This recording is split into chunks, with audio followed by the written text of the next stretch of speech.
ہمارے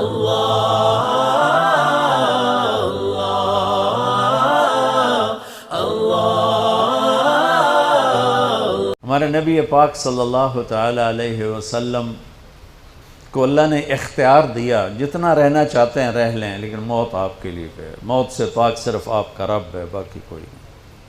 29 صفر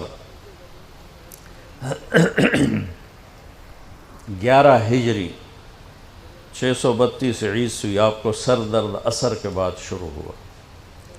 آپ ایک جنازے میں تھے جنت البقیع، وہ درد تیز ہو گیا، گھر پہنچتے پہنچتے حضرت عائشہ کی گھر کی باری تھی اور تیز بخار میں تبدیل ہو گئی۔ تو یہ مہینہ 29 کا تھا، 29 دن یہ اور 12 دن اگلے، 13 دن آپ نے بخار اور سر درد میں گزارے، اور اسی بیماری میں جا کے نمازیں پڑھاتے تھے۔ آپ کے جانے میں 5 دن باقی تھے تو آپ کا بخار بہت تیز ہو گیا، تو آپ نے فرمایا کہ مجھے 7 کنوؤں کا پانی لا کر غسل دو۔ تو 7 مشکاں وڈیاں وڈیاں بھر کے لے آندیاں صحابہ نے، الگ الگ کنواں تو حضرت عائشہ کے گھر میں ٹپ نہیں تھا، تو حضرت حفصہ کے گھر سے ٹپ منگوایا گیا۔ آپ تہمت باندھ کے اس میں بیٹھے اور ایک ایک مشک آپ پر ڈالتے گئے تو اس سے پانی سے بخار کا زور ٹوٹ گیا، تو آپ نے پٹی باندھی سر درد کی وجہ سے، اور حضرت علی اور فضل بن عباس رضی اللہ عنہما علیہم السلام ان کے کندھوں پر ہاتھ رکھے ہوئے آپ مسجد میں تشریف لائے۔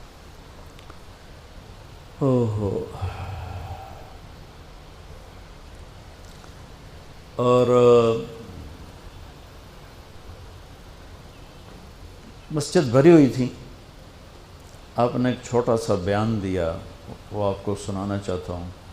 آپ نے فرمایا، لوگوں، میں ایک زمانہ تم میں گزار کے جا رہا ہوں، میں نے کسی کا حق مارا ہو تو مجھ سے لے لو، کسی پہ زیادتی کی ہو تو بدلہ لے لو، کسی کو تھپڑ مارا ہو، سوٹی ماری ہو، بدلہ لے لو، قیامت کے دن میرے اوپر کوئی مقدمہ نہ کر دینا، میں اس دن کی پیشی کو برداشت نہیں کر سکتا۔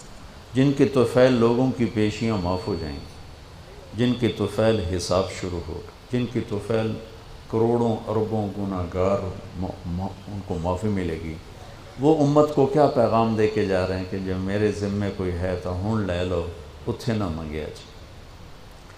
آپ نے اس کو اتنا دہرایا کہ صحابہ رونے لگے، تو آپ نے اتر کے ظہر کی نماز پڑھائی، پھر ممبر پہ آ گئے، پھر اسی بات کو دہرایا، میں نے کسی کا حق مارا ہو، کسی کو تھپڑ مارا ہو، کسی کو سوٹی ماری ہو، کسی پر زیادتی کی ہو، یہ میری جان بھی حاضر ہے، میرا مال بھی حاضر ہے، یہیں فیصلہ کرو میرے ساتھ، آگے نہ اٹھانا۔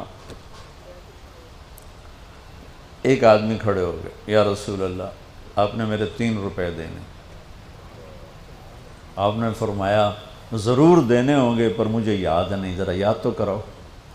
کہ یا رسول اللہ، آپ کے پاس سائل آیا تھا تو آپ کبھی سائل کو لوٹاتے نہیں تھے کہ نہیں بھی میرے کو لہین کوئی نہیں، یہاں تک کہتے تھے وہ فلاں دکاندار سے جا کے ادھار لے لے، جب میرے پاس آئیں گے میں تیرا ادھار چکا دوں، خالی نہیں بھیجتے تھے۔ تو کہنے لگے، یا رسول اللہ، سائل آیا تھا، آپ کے پاس تھے نہیں، آپ نے مجھ سے پوچھا تیرے پاس کچھ ہیں؟ تو میرے پاس 3 درہم تھے، تو آپ نے کہا اس کو دے دے، میں تمہیں دے دوں گا۔ تو ہم نے کہا ہاں، یاد آ گیا۔ تو پھر آپ کے گھر میں تو ایک چھٹانک تیل نہیں تھا کہ ڈیبا بال جائے، تو آپ نے فرمایا اپنے چچا زاد فضل بن عباس، فضل تو میرا یہ قرضہ ذمہ لیتا ہے؟ کہا جی۔ تو ایک عجیب بات بتاؤں، آپ مقروض کا جنازہ نہیں پڑھاتے تھے، جس کے سر پہ قرضہ ہوتا تھا اس کا جنازہ نہیں پڑھاتے تھے، ساری زندگی خود قرضہ لیا، لیکن قرض لینے دینے میں انسان سے جو پھر بے اصولیاں ہوتی ہیں، اس میں جو نفرتیں پیدا ہوتی ہیں، اب دیکھتے نہیں ہو یہ فیصل آباد کے بازاروں میں روزانہ تاجر کیسے گریبان پکڑ کے ماں بہن کی گالیاں دے رہے ہوتے. میں ان تاجروں سے کہتا ہوں یا ادھار دینا بند کرو یا گالیاں دینا بند کرو. کیوں کسی کی بیٹی کی عزت کو اچھالتے ہو؟ لاکھ 2 لاکھ کے پیچھے نہ کسی کی ماں چھوڑتے ہو نہ بہن چھوڑتے ہو. بھائی وہ حقوق کا معاملہ بہت سخت. تو میرے نبی جیسی پاک ہستی حقوق کے بارے میں کہہ رہے ہیں بھائی جو کوئی بدلہ لینا جائے اتھے ہی لے گا. تو صحابہ حاضر خدمت ہوئے، یا رسول اللہ لگتا ہے جانے کا وقت قریب ہے. تو آپ رونے لگے. آپ نے کہا میں تمہیں اللہ کے سپرد کرتا ہوں، اللہ تمہارا ساتھی اور حامی اور ناصر ہو.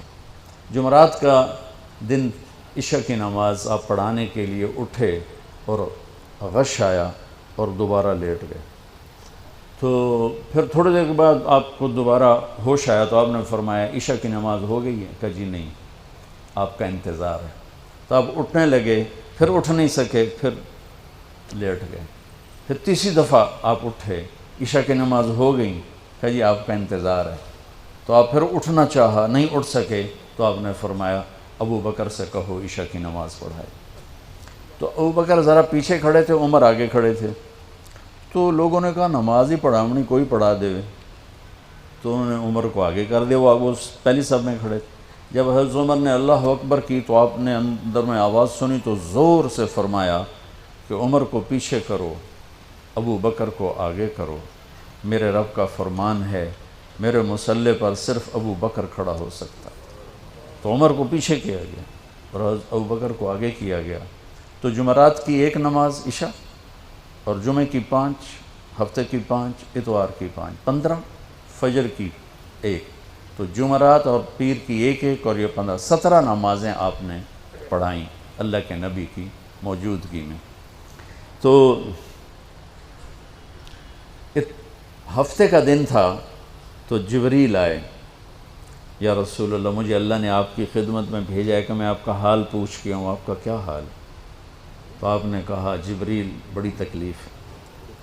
اتوار کو پھر اللہ کے نبی کی خدمت میں جبریل ہے، یا رسول اللہ مجھے اللہ نے بھیجا ہے میں پوچھ کے ہوں کہ آپ کا کیا حال ہے. آپ نے کہا جبریل بڑی تکلیف ہے. پیر کے دن، ہفتے کے دن آپ ظہر کی نماز کے لیے حضرت علی اور فضل بن عباس کے کندھوں پہ ہاتھ رکھ کر آپ مسجد میں انٹر ہوئے. ابو بکر نماز پڑھا رہے تھے. تو آپ نے یہاں سے محسوس کیا کہ اللہ کے نبی انٹر ہو رہے ہیں تو وہ پیچھے ہٹنے لگے. تو آپ نے ایسے ہاتھ کا اشارہ کر کے روکا اور ان کی لیفٹ سائڈ بیٹھ کر آپ نے 4 رکعت نماز ظہری عصر ادا فرمائی. یہ آپ کی آخری ملاقات تھی اپنی امت کے ساتھ. اس کے بعد آپ اللہ کی خدمت کے پاس حاضر ہو گئے. پیر کی صبح ہو آپ نے تھوڑا سا دروازہ کھول کے امت کو نماز پڑھتے دیکھا. تو جب دروازہ کھولنے کی آواز آئی تو حضرت انس فرماتے ہیں کہ سارے نمازی ایسے بھولے کہ جیسے نماز میں ہم ہیں ہی نہیں، اور سارے اللہ کے نبی کو یوں دیکھنے لگے. ایسے کسی کو یاد ہی نہیں رہے کہ ہم نماز پڑھ رہے ہیں، سب یوں دیکھ رہے ہیں. جب آپ نے دیکھا یہ تو نماز میں ہی میری طرف متوجہ ہو گئے اور نماز میں کمی آ رہی، تو آپ نے پھر پردہ گرا دیا. یہ آپ کا اور امت کا آخری دیدار تھا. تو اشراق کے بعد آپ نے یہ 7 جون سخت گرمی تھی اور 12 ربیع الاول 632 عیسوی اور 11 ہجری. تو آپ نے اپنی ساری بیگمات کو بلایا.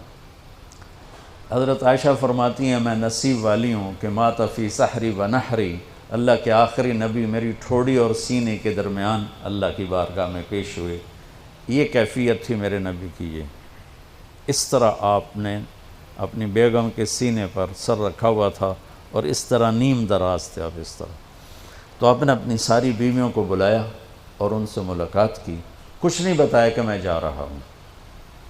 اس کے بعد آپ نے بیٹی فاطمہ کو بلایا اور ان سے فرمایا کہ بیٹی میں جا رہا ہوں. تو وہ رونے لگیں. تو آپ نے کہا رو نہیں، سب سے پہلے تو ہی آئے گی مجھے ملنے.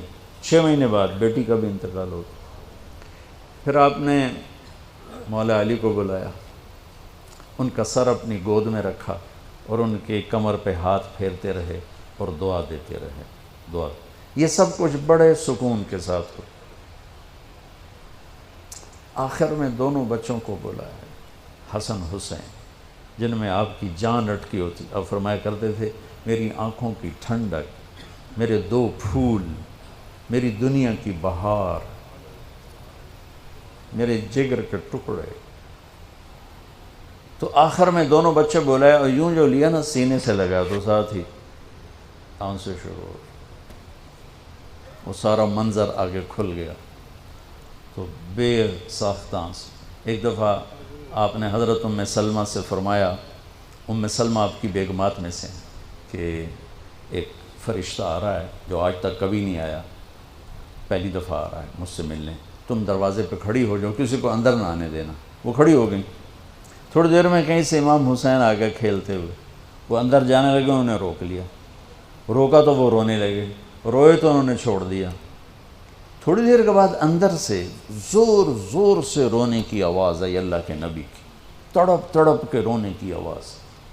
اندر گئے تو کیا دیکھا کہ آپ نے حسین کو یوں سینے سے لگایا ہوا تھا زور سے، اور یہ آپ کی کیفیت تھی، ہل ہل کے رو رہے، اس طرح پوری باڈی آپ کی غم کی وجہ سے ایسے کانپ رہی، شیورنگ تھی ایسے۔ تو حضرت ام سلمہ نے پوچھا یا رسول اللہ میرے ماں باپ قربان، کیوں رو رہے ہیں، کیا ہوا؟ کہا یہ فرشتہ میرے پاس کھڑا ہے، مجھے کہہ رہا ہے آپ کو اس سے بہت پیار ہے۔ میں کہہ رہا ہوں ہاں۔ مجھے کہہ رہا ہے آپ کی امت ہی اس کو ذبح کر دے گی، اور مجھے وہ مٹی دکھائی ہے جس میں اس کا خون گرے گا۔ تو وہ ان دونوں کو گلے سے جو لگایا نا تو بے ساختہ آنسو، پھر ان کو بھی رخصت فرما دی۔ بس ان کے جانے کے تھوڑی دیر بعد جبریل آ کے کھڑے ہو گئے۔ آپ نے فرمایا کیا بات؟ کہنے لگے جی باہر ملک الموت کھڑا ہے، اندر آنے کی اجازت چاہتا۔ آپ نے کہا آ جائے۔ اس نے اندر آ کر کہا السلام علیکہ یا رسول اللہ۔ پھر کہنے لگا یا رسول اللہ آپ پہلی ہستی ہیں جنہیں میں سلام کر رہا ہوں، میں نے کبھی کسی کو سلام نہیں کیا۔ پھر کہنے لگا یا رسول اللہ آپ پہلی ہستی ہیں جن کے بارے میں اللہ نے فرمایا پوچھ کے اندر جائیں، ایویں نہ بڑھ جائیں، اجازت ملے تو جانا ورنہ واپس آ جانا۔ یا رسول اللہ آپ پہلی ہستی ہیں اللہ نے فرمایا آنا چاہیں تو لے آنا۔ ہو کیا دربار ہے، کیا مقام ہے، موت بھی اجازت منگتی پہ، اور رہنا چاہیں تو چھوڑ کے آ جانا۔ عیش معاشیت میرے محبوب، آپ جتنا زندہ رہنا چاہتے ہیں آپ کو اجازت ہے، تھوڑے واسطے 63 سال کی کوئی قید کوئی نہیں، تھوڑی اپنی مرضی۔ تو آپ نے پوچھا اگر میں تمہیں اجازت دے دوں تو میری جان بھی نکالو گی؟ کہ جی رسول یہ تو اللہ کا امر ہے، میری کیڑی اوقات ہے۔ تو آپ نے جبریل کو دیکھا، اب ذرا میری آنکھوں کو دیکھو، تو آپ نے یوں کیا، یہ بھی سوال ہوتا ہے کی صلاح ہے، تو بجائے منہ کے آدمی پوچھتا ہے، یہاں سے سوال کرتا، آنکھیں بھی بہت کچھ کہہ دیتی ہیں، بہت کچھ سنا دیتی ہیں، تو آپ نے یوں کیا، تو وہ سمجھ گئے کہ اللہ کے نبی کہہ رہے ہیں تیری کی صلاح ہے۔ تو انہوں نے عرض کہ ان ربک الیک لمشتاق، یا رسول اللہ آپ کی ملاقات کے شوق میں بیٹھے، بڑے شوق میں ہیں اللہ آپ کی ملاقات۔ بھائیو مانگا کرو یا اللہ وہ موت دے کہ تو ہماری ملاقات کے شوق میں ہو، ہمیں مردود نہ کر دے بلکہ ہمارے لیے اپنی رضا کے دروازے کھول دے۔ اب سنو ایک بات، آپ نے فرمایا جبریل واپس جاؤ، اللہ سے پوچھ کے آؤ میرے بعد میری امت کے ساتھ کیا کر۔ حسن حسین کو دیکھ لیا ہے کیا ہونے والا ہے، ان کے لیے کچھ بھی نہیں مانگا، ان کو قربانی بنا دیا، اپنی اولاد کو قربانی بنا دیا، ان کو ذبح ہونے کے لیے چھوڑ دیا۔